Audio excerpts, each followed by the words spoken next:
So ito mga kung ano, ito yung area na kung saan ay tinuturo ng dalawang sign. Akala mo ay isa lang parang Normal naman po. batong walang halaga. Eh, ganito sila magbaon talaga mga kung ano, hindi mo akalain na nandun pala yung item. So meron lang dito ang makakuha. Isang roller na butas makakuha. Pero ito parang tinakip ito. So hindi natin masusukat kung gaano kalalim ito. Pero sa ayon sa mga sign, yung sa ilong na yon, yung sa sea, enclosed rock, yung sa puso, may pusong maliit, may pusong malaki. Yung pusong malaki na may butas ay tinatawag na sa malapit o para lang yung kasing ano, short treasure, no. Ang kahulugan nun ay sure daw yung treasure, no. Mayroon daw treasure dito na patibayan ng dibdib. Pero mayroon ding treasure dito kasi dalawa yun, isang malaking puso at isang maliit na puso. At mayroong treasure naman dito na nasa baba pa nito ay yung big load. So small depot to mga kuha, no. So yung big load doon ka na doon sa yungib na mayroong buhangin, pababa na yun, papunta ka na doon sa ilalim nun, may tubig yun, nandun yung big load. So yung small depot na to ay ito, no. So i-confirm natin dito sa locator natin, no. Titingnan nyo mga kuha kung kikilos ba ako, hindi kikilos kasi hindi ako ihinga.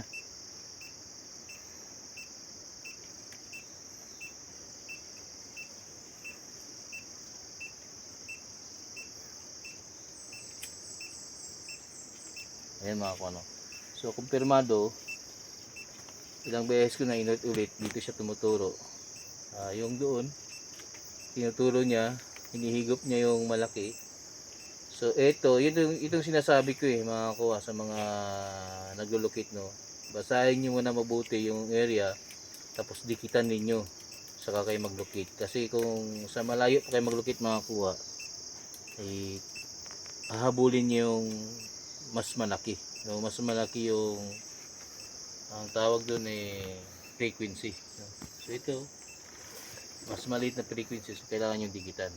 So hindi natin malaman kung saan dito sa bato na to, pero usually pag natanggal yung mga bato na ganito, nandun lang yung laman.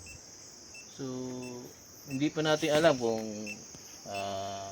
titirahin ba ng may-ari ito o kami din na magtitira, pero as long na nakatulong tayo mga kuha ay ayos lang, okay na sa atin yun.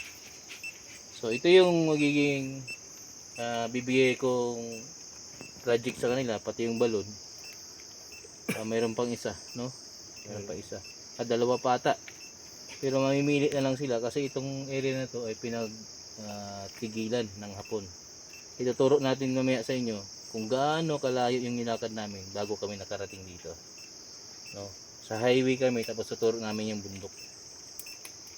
So dito na siguro magtatapos ang isang vlog na to dito sa may puso, no, sa Mayungib. Nalukit din namin yung small depot.